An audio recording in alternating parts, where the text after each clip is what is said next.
Hey everybody, welcome back to our podcast. This is Murder with My Husband. I'm Peyton Moreland. And I'm Garrett Moreland. And he's the husband. And I'm the husband. Important announcement, everyone. We are doing another virtual live show on Sunday, December 11th. We have done 2 of these previous. They have been so fun. So grab your ticket now at the link in our episode notes. Grab your popcorn and sit down to watch Murder with My Husband live on Sunday, December 11th. It is a Christmas episode, but I'm not going to tell you what it is. We're really excited. So go and check the tickets out. It's going to be really fun. We love doing these live shows. All right, Garrett, go with your 10 seconds. Well, it's getting cold. I don't like the cold. I used to snowboard, but then I don't, and Peyton doesn't snowboard or skiing, and it's just a good excuse for me to say I hate the cold and we don't snowboard or ski together. But Peyton did try snowboarding, and if you are a new listener, Peyton last year tried snowboarding for the first time. It was going pretty good. She was doing all right. Long story short, we were going down the bunny slope, and Peyton was trying to figure things out. And she had fallen on her butt a couple of times, and she wasn't really happy, and she was kind of pissed off. It was our 5th time going down. I was tired. I was cold. Okay? Yes, I was like, come on, babe, you're doing great. You got this. All of a sudden, she's going, boom. She just face plants. I whacked my head in the ice. Whacked her head in the ice. She got up and said, get me the F home. She didn't say that, but she said, I'm done. I was bawling my eyes out. Bawling her eyes out. It was pretty sad, but it was pretty funny at the same time. He had to snowboard over to me, and he had to push me down the hill because I said I'm not standing up anymore. She said, I hate this. So we have not snowboarded since with Peyton, and hopefully we can get back out there this winter and do it again. And on that note, let's jump into the episode. Our case sources are Forensic Files, the Discovery Channel, Wikipedia, Sacramento Funeral and Cremation.com, Ancestry.com, Saccounty.gov, Anylaw.com, SFGate.com, the Sacramento Bee, and Newspapers.com. Why do humans intentionally kill other humans? I mean, outside of self-defense and controversial contexts like war, capital punishment, and assisted suicide, intentionally killing another human being is murder, no doubt. But how many possible motives are there to explain why people kill? The most common ones are anger, jealousy, financial gain, and revenge. And then, of course, there's people who kill for the thrill of it. Those who kill because they get off on it, or people who kill because they're delusional. The motive behind the murder in today's case is a hybrid, actually. It's a cocktail of financial gain, jealousy, and revenge that was stirring for decades, revealing the frightening degree to how a criminal never forgets and never lets go. Our episode begins with a family known as the Howards, and the Howards were in South Sacramento, California, and they were a very tight-knit family. When some people grow up, they move as far away from their parents as humanly possible. But Dan Howard, the eventual father of our case, did not. After he married Patty Widener in 1976 and had a daughter with her that year, Dan's parents sold the newlywed couple a house right across the street from their own. So Dan maintained a close connection with his parents and a business relationship too. In the late 1970s, Dan, who worked as a mechanic, left his job at J Street Auto and went to work for his father, who ran Howard & Sons Automotive. Eventually, Dan would take over the business himself. In March 1978, Dan and his wife Patty welcomed their second child, a son they named Nicholas. And when Nick himself became an adult and graduated from high school, his parents agreed to allow him to continue living at home, but under one condition. Nick had to either continue his education and go to college or get a job. And young Nick still had no idea what he wanted to do with his life. So while he figured that stuff out, he opted to just get a job, the second option his parents gave him. He ended up working for the family's auto repair business, much like his dad years before. Seems like the Howards kind of had this pattern. They would grow up, they would work for the family business, get married, have kids, and the process would repeat. But as we know, not every child wants to immediately follow in their parents' footsteps, especially a young man like Nick, who is just enjoying his newly graduated life at the moment. Sometimes keeping a routine was a bit of a challenge for Nick because, like many guys his age, he was a night owl and he loved staying out late with friends. I mean, I remember being this age, graduated. All you want to do is party and hang out. Now I can't stay up past 10 without just getting my next day ruined. Literally. On the evening of February 1st, 1997, Nick met up with a friend and went to eat at Tony's Place, which was a restaurant that Nick was a regular at. Tony's Place was actually a steakhouse located in Walnut Grove on the far south end of the county in Sacramento, California.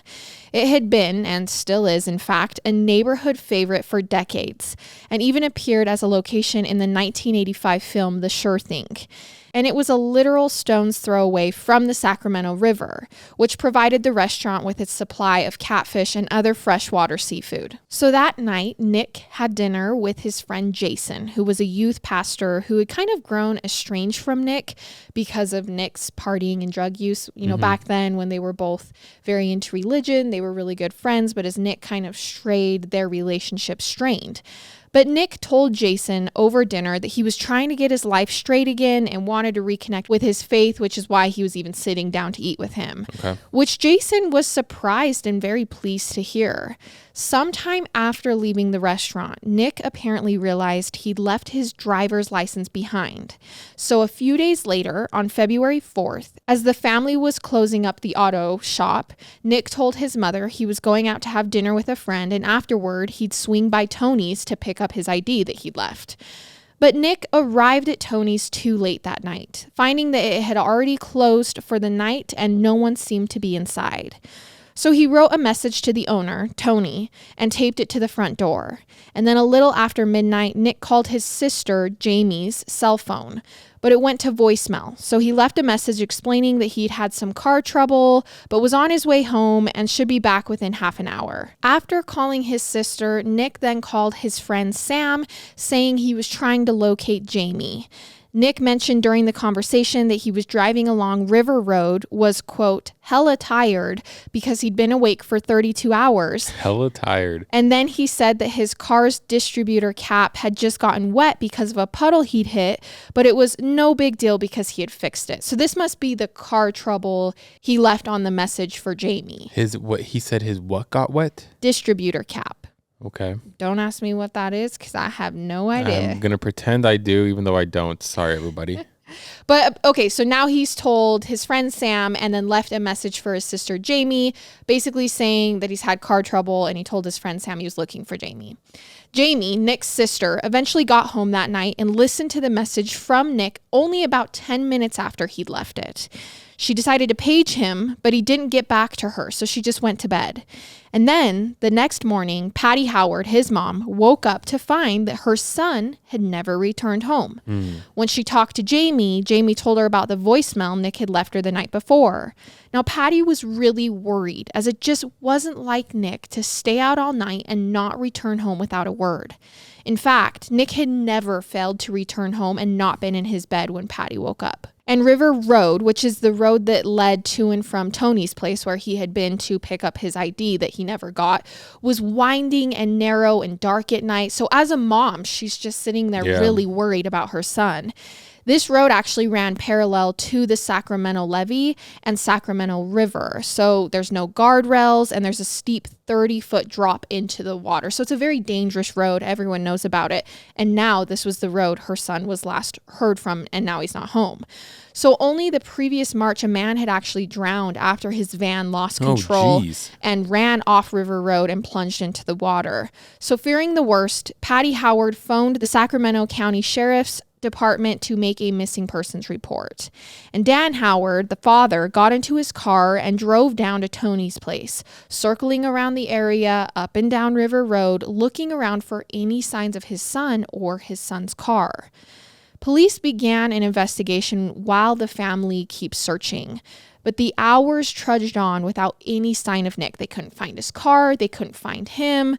Meanwhile, a longtime family friend named Ralph Marcus learned of the situation from Patty and enlisted the help of his neighbor, Steve Rohde, to go down to the river and help look for Nick. They're thinking, well, maybe his car did drive off, so maybe he's somewhere along the river. So he was at Tony's. He left a message on a friend because he was having car troubles. And then from there, we have no idea where he is, correct? No, so he calls Jamie. He says, hey, I'm having car trouble, but I'm heading home right now. After he calls Jamie, he calls his friend Sam and says, have you seen Jamie. Yep. I'm having some car trouble, but I fixed it and I'm heading home now. Yes. He never arrived And that was home. because Tony's was closed, so he had to go back home. Yes, because he was looking for his his ID. He left at Tony's. It's closed. So while searching the river, Rhodey brought a flashlight and a spotlight, and 2 days into the search, he finally spotted tire tracks on the other side of the river, across the county line, leading from the roadway down the levee to the riverbank. So they just basically find these tire tracks. The next day, Ralph Marcus, who's the family friend, phoned Jason, the youth pastor who was friends with Nick and had gone to dinner with him earlier in our story. He phones him and brings him down to the river where the tire tracks were to look around and see if they could find anything. Now, Ralph Marcus, this family friend, had been in the Howards' life for decades and had known Nick since he was a baby.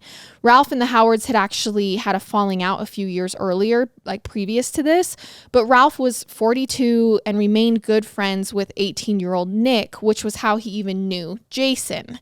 The Howards were very grateful for his help while their son was missing. Just because they'd had the falling out didn't mean he couldn't come help search. So Jason and Ralph went out and looked down the levee where, again, they saw the tracks that Ralph was talking about.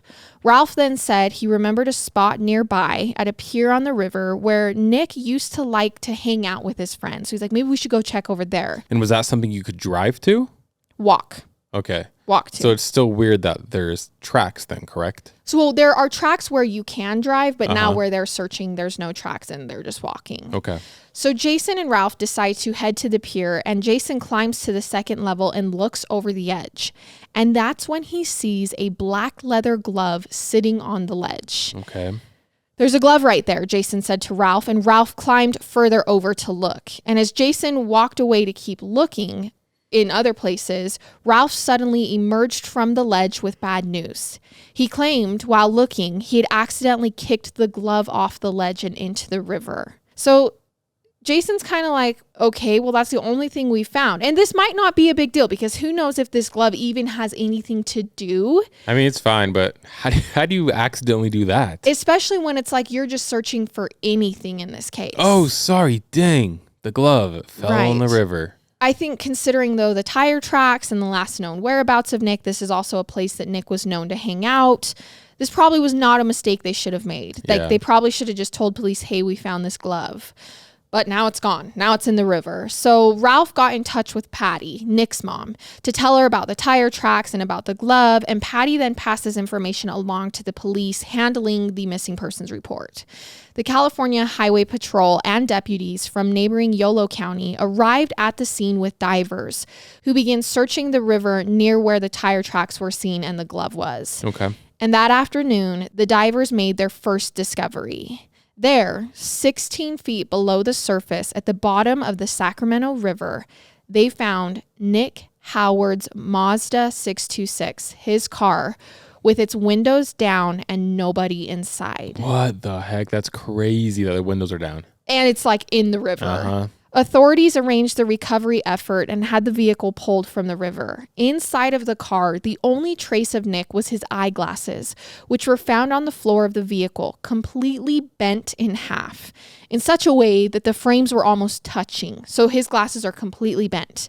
Another strange find that had Nick's family even more confused: his wallet was inside of the car, containing the driver's license he supposedly left behind at Tony's and had failed to retrieve that night. No way. Okay. So his family's like, wait, he told everyone he couldn't get the ID because Tony's was closed, but now the ID is clearly in his wallet that's now inside of his car in the river. Yeah, obviously something's not adding up. No, but despite the fact that they found his car, Nick's body is nowhere to be seen. So at this point, they're thinking, well, he drove off the road down into the river and drowned, but they can't find his body. There was also a thick, greasy substance that was found smeared all over the front seats and the dash of the car, and this was later determined to be motor oil. It was also concluded that the engine had been running when the car hit the water. So at first glance, it seemed like Nick had fallen asleep at the wheel, gone off-road, and drove right into the river. Though one thing the investigators found odd was that the tire tracks didn't show any skid marks or evidence of swerving or an attempt to correct. Because generally, when people fall asleep at the wheel, they're jolted awake once their vehicle begins to lose control. I also think the strangest thing to me is the fact that the windows are down and he's not in there. Right. What's going on? Well, and police also think certainly the weedy, rocky incline of the Sacramento levee would have jarred Nick awake if that's how the accident had gone down. 100%. If Nick had fallen asleep at the wheel, he would have woke up before he hit the water. But it appeared that the car just drove straight over the levee and into the river without braking at all. And then additional tests they did found the car had been going only 25 miles per hour when it left the road and no more than 14 miles per hour when it hit the water. But the car never used its brakes, so it just drove 14 miles per hour right into the river. I can't believe that they can do all this research and inspect the car and figure all this out. I know.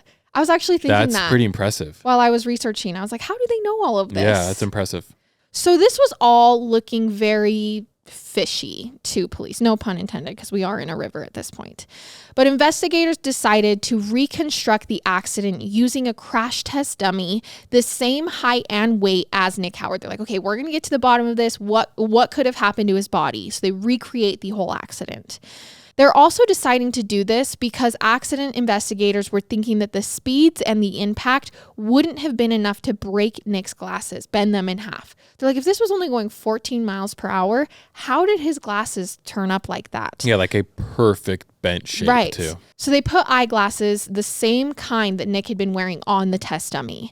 The same glasses that were found bent and broken inside of the vehicle. And when they conduct the test, the dummy's head hits the steering wheel during the accident recreation, and the glasses do not break and they do not bend. And the body doesn't leave the car despite the windows being down.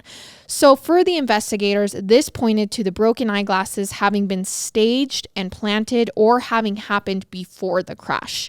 Either these happened before he went in the water or someone did this to the glasses. Another curious thing they found was an empty bottle of Valvoline motor oil in the trunk, which probably had been the source of the motor oil found all over the dash and front seats of the vehicle. But again, that means someone took the oil and spread it all over the car and put it back in the trunk. So obviously they assume it was spread on the car before it they actually hit the water. Which, of course. Yeah, they determined for sure it was spread in the car before hitting the water. Okay. And more significantly, they found the cap of this motor oil bottle wedged into the throttle. This was a manual transmission car, by the way, and the cap of this bottle is wedged in between the throttle. Additional tests they conducted found that the bottle cap being wedged into the throttle in this way would have caused the vehicle to move on its own, independent of any activity in the driver's seat. And the car, when it was discovered, had its gears in neutral. So none of this is adding up. Well, it is adding up. It was just adding up to something other than an accidental crash. Investigators were beginning to feel that the crash had been staged. Now, in the early investigation, while talking to Nick's friends, police learned that a week before he disappeared, he was telling people that he could disappear in a way that no one would ever be able to find him. Why would you ever say that? I've never said that to anyone. I feel like you don't say stuff like that unless you're planning on doing something. Or do you disagree? I kind of disagree only because, like, I've definitely had, how to get away with murder conversations, which then I think if, I was 2 months later, the suspect in a murder, people would be like, well, she was talking about getting away with murder. And it's like, no, it was innocent talk. Like, I was just saying, of all the research I've done and the evidence that comes up in the cases, this is how I would think the best way, right? Well, if the podcast stops, we all know why. I'm just saying it could have been innocent talk from him. And other people mentioned to police that Nick was telling them that he was going to be a millionaire before the age of 30. This behavior seems strange all on its own, but given the fact that he would then disappear in what looked like a staged car crash and an ID story for the night that was actually a lie, this does not look good. Police are instantly suspicious, but they decide to keep their suspicions of Nick conducting his own death to themselves at this time. They're like, we think Nick has done this disappearance on his own. We're not going to tell anyone. Meanwhile, Nick's mother was holding out hope during all of this that Nick had, actually gotten in a crash, that he had sustained memory loss and was maybe in a hospital somewhere as a John Doe, unable to recall where he was or who he was. That's how bleak the outlook was for the parents in this case. This had become the best case scenario. He did crash, he did survive, and now he just doesn't remember who he is. Oh man, I don't know what I think. As the recovery efforts continued, Nick's body continued to elude searchers. They could not find him. The search was covered on the local news, and it caught the ears and eyes of a Sacramento local named Jack Findleton. Now, Jack was a Vietnam vet and a fishing guide known around Sacramento as Captain Jack. Not Captain Jack Sparrow, just Captain Jack. And I need to say, he was a character for sure after doing research on him. In 1985, Jack had commanded the water operations for a previous rescue mission, the much publicized rescue of Humphrey the Whale. Now, Humphrey was a 40-foot-long humpback whale that had entered the San Francisco Bay and ended up somehow swimming upstream to the Sacramento River into freshwater habitat. I never knew about this. This is not good for a whale. They don't survive here. So this obviously caught the attention of the media and conservationists, who nicknamed him Humphrey while they kept an eye on his movements.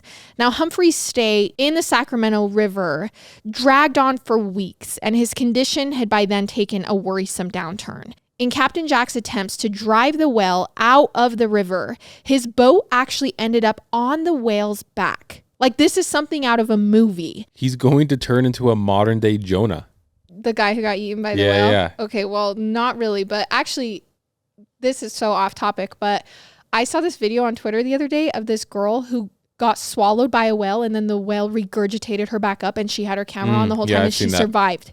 She survived. She got swallowed by a whale and she survived. Yeah, I saw that. So, I mean, maybe Jonah was real if he's the one who got eaten by a whale. So Humphrey eventually was led successfully back out to the ocean by scientists and by Captain Jack. And he eventually co-authored a book about the experience, about his boat going up onto the whale's back. And it's called The Great Whale Rescue. Captain Jack, man. I know, but not Jack Sparrow. I kept getting confused every single time.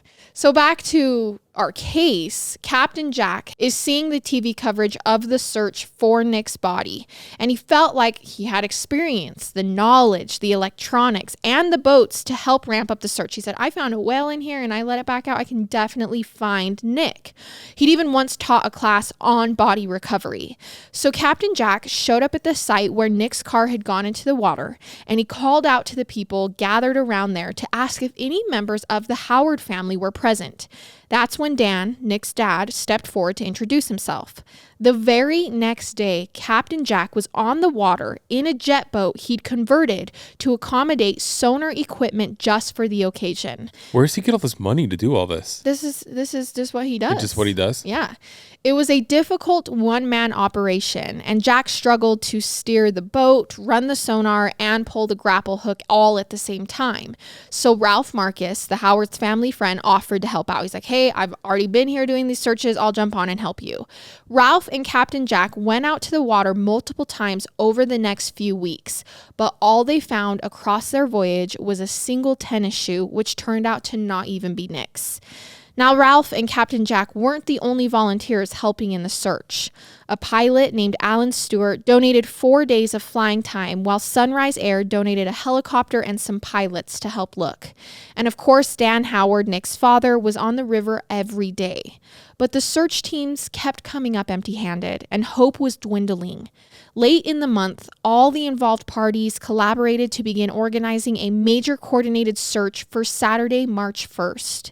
This search would combine planes, helicopters, and boats. In the weeks since the accident and since the recent flooding, the water levels had finally gone down and the river had receded 8 feet. So this is a good time for them to be searching. In advance of the organized search, Ralph Marcus, the Howard's friend, told the media that the search would be a last-ditch effort. Quote, some of us have put a lot of time into this, Ralph told the Sacramento Bee. We have to get back to Earth, back to our jobs, but I don't want to quit now, thinking he may be floating somewhere under debris. All of us close to Nick feel certain he is dead. We just want some closure to this. However, that coordinated search that had been planned for March 1st never took place. I think I'm kind of in the same boat that I don't think he ran away. I don't think he just tried to make himself disappear. I could be wrong, but I guess we'll see where it's going. On Wednesday, February 25th, 1997, A man clearing logs from his private dock on the Sacramento River, just across the county line, beat the search teams to it. Dang. He observed the body of a young man in the water about a quarter of a mile downstream from the site of the crash. The body was identified that same day as that of missing Nick Howard. Now, this discovery was startling to investigators, as they had been suspicious that Nick had staged his own disappearance. Maybe he really had crashed that night. Nick's body was taken to the medical examiner's office for an autopsy, and that's when another discovery was made. Nick's body, which was found wearing a single black leather glove, showed signs of having been beaten and strangled before he entered the water, likely unconscious at that point and drowned.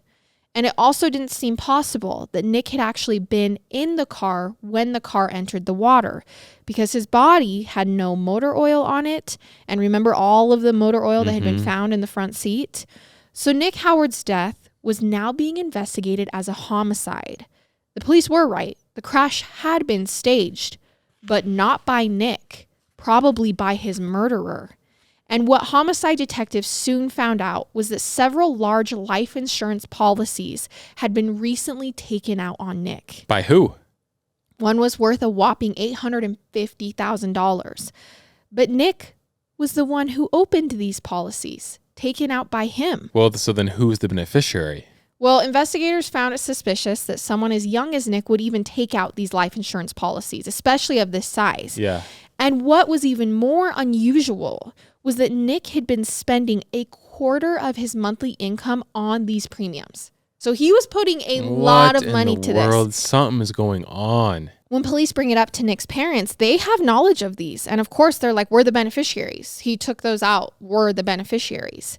However, this was not the case. Nick's parents were not the beneficiaries, unbeknownst to them.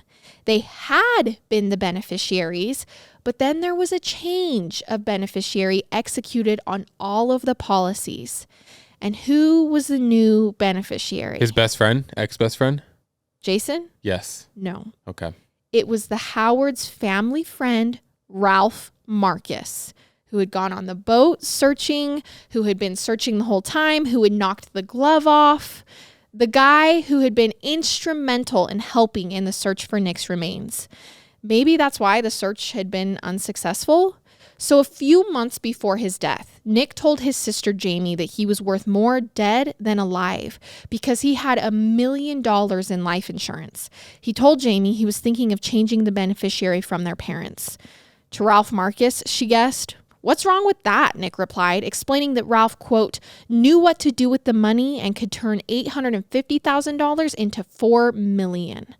But all Ralph Marcus really knew how to do was scam insurance companies. Ralph Marcus was this 42-year-old dude without a job, without a career. A loser. He couldn't hold down a job. He lived rent-free with his elderly, terminally ill mother, and he had a criminal record. But he lived a pretty flashy lifestyle in spite of all of this. He claimed he made a living off of gambling and tried to pass himself off as a professional gambler, but his main jam was just insurance fraud. This is where he was actually getting his money. And this was dating back decades. He had allegedly burned down one of his homes in the 1970s in order to collect an insurance payout.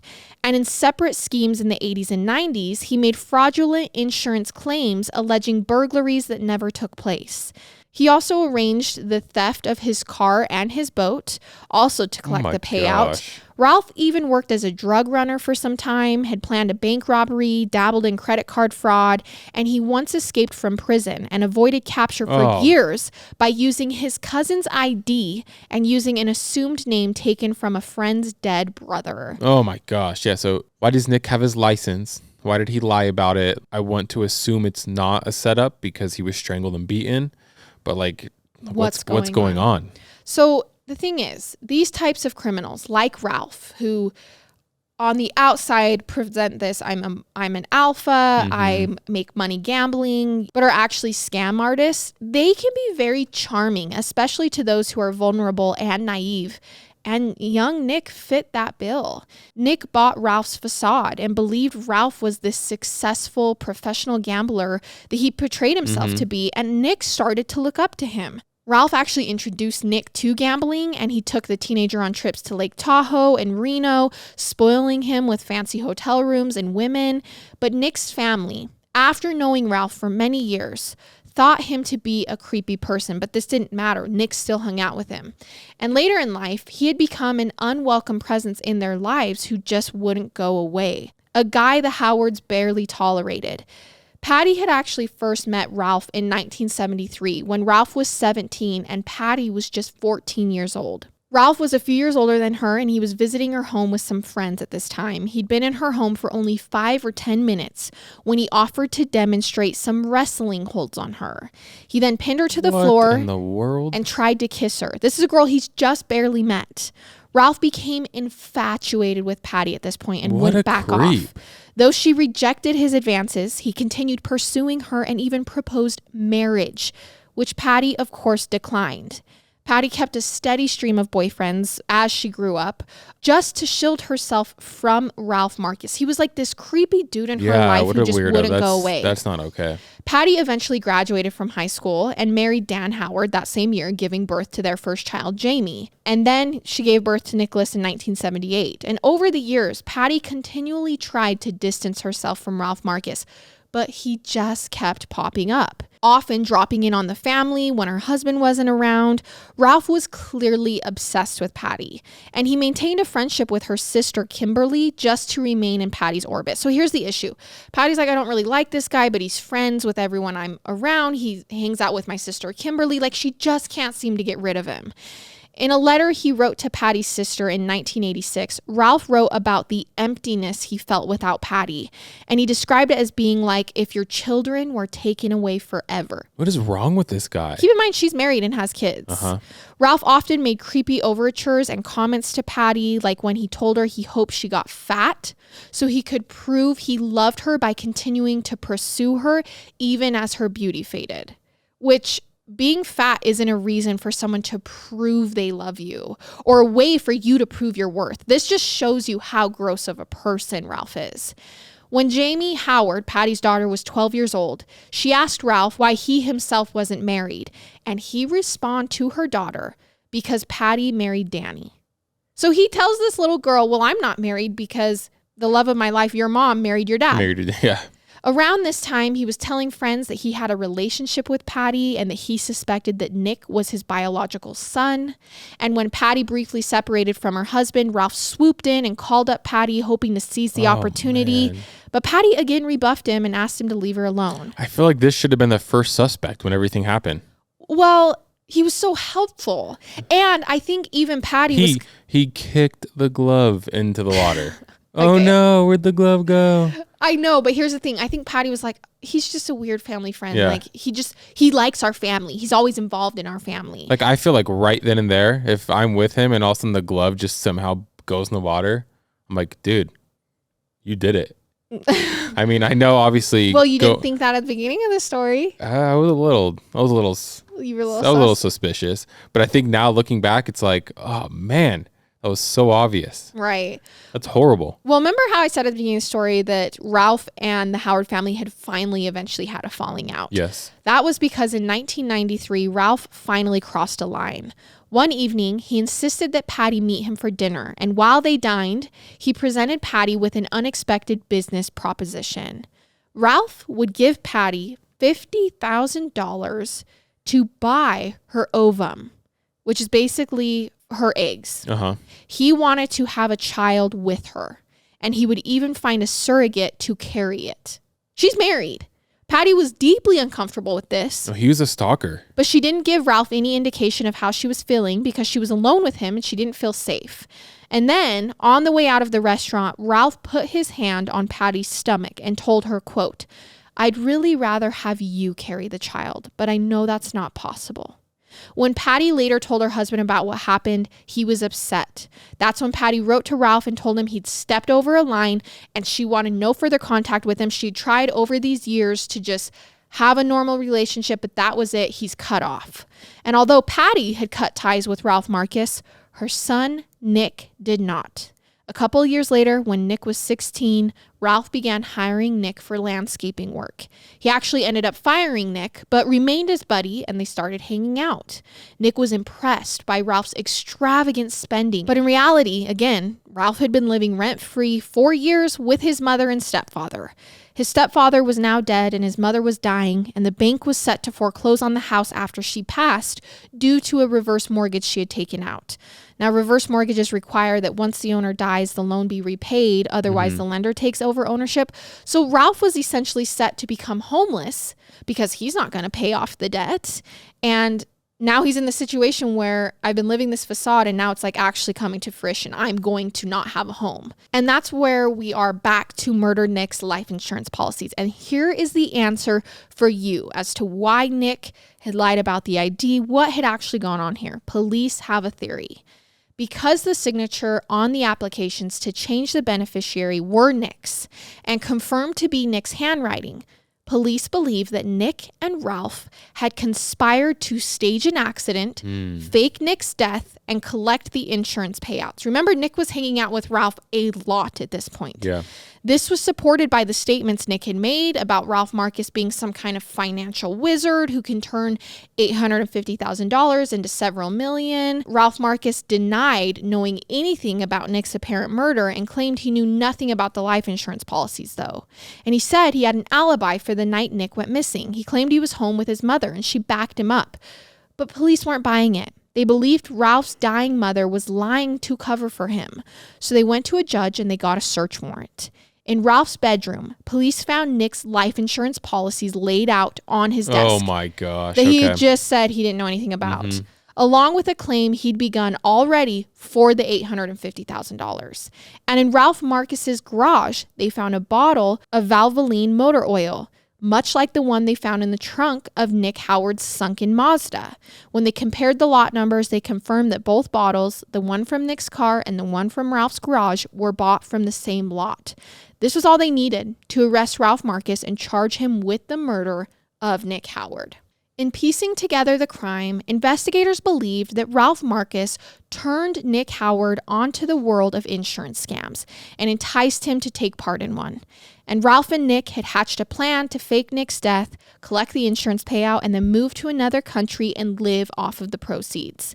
But Ralph's real intention was always to kill Nick and get back at Patty for the decades of rejection, as well as solve his current situation with his mother almost dying and him being homeless. It makes no sense to me that someone can logically think, if I kill someone, they won't look at who the beneficiary is on the insurance policies and I'll just get the money. Every single time. Easy peasy. Patty believed Marcus befriended Nick to stay close to her, but also to hurt him. And prosecutors believed Ralph told Nick to meet him on the dock to go over their plan when he surprised Nick with a blitz attack, which would then explain why Nick was lying about where he was that night and used the ID as his fake alibi because he was actually meeting up with Ralph to go over their insurance scam. Police believe Ralph then beat Nick senseless, strangling him till he became unconscious and then rolled him over into the water to drown. The evidence really did tell the story. Ralph then bent Nick's glasses and planted them in the car, wedged the cap of the motor oil bottle into the throttle, poured the motor oil inside the car to create this impression of a violent crash, tossed the bottle into the trunk, and started the car, which then moved forward slowly into the river. What an idiot. While awaiting trial, Ralph told another inmate in the Yolo County Jail that he'd been charged with strangling his, quote, adopted son, and that the family and the insurance company were ganging up on him. He also told the inmate that because no one saw him strangle Nick and throw him into the water, he was confident he'd be acquitted and would be spending Y2K New Year's Eve in Las Vegas. When the inmate asked Ralph if he was guilty, Ralph smiled and nodded before saying, quote, "That's for a jury to decide." That inmate later testified against Ralph Marcus at his trial. During the testimony, Ralph Marcus in court looked the inmate in the eye and mouthed the words, "You're dead." At the trial, the defense argued that there had been no crime and the accident happened exactly as it first appeared. Nick fell asleep, the car went off-road and into the river, and Nick drowned. And although Ralph Marcus extensively testified on his own behalf, the jury was unimpressed by him. In fact, according to one juror, his testimony did more harm to his defense than good. The jury found him guilty of first-degree murder in December 1999, and Ralph Marcus spent Y2K New Year's Eve not in Las Vegas, but awaiting sentencing. On January 14th, 2000, Marcus was sentenced to life in prison without the possibility of parole. He filed several appeals, blaming his weak defense team for his conviction, but all of them were denied and exhausted. What an ego this guy has. Patty Howard told the press that although she was happy Marcus was convicted, it wouldn't bring back her son. Quote, "He was gentle, compassionate, and he loved people," she told the Sacramento Bee. "I will always miss him." And that is the story of the murder of Nick Howard. So sad that Nick just died. Taken advantage of, groomed from a young age. I was going to say he'd been groomed since he was like 16, got hired, 18, still being groomed, just following along, looking at him as like a mentor and just being taken advantage of. Just murdered. Yeah. This guy had provided him women, money, trips. Like, that is the definition of grooming. This guy has been a scam artist, a thief, a criminal his entire life. And he had what came to him. Yep. All right, you guys, that is our episode for today. And we will see you guys next week with a bonus episode and a normal episode. I love it. And I hate it. Goodbye.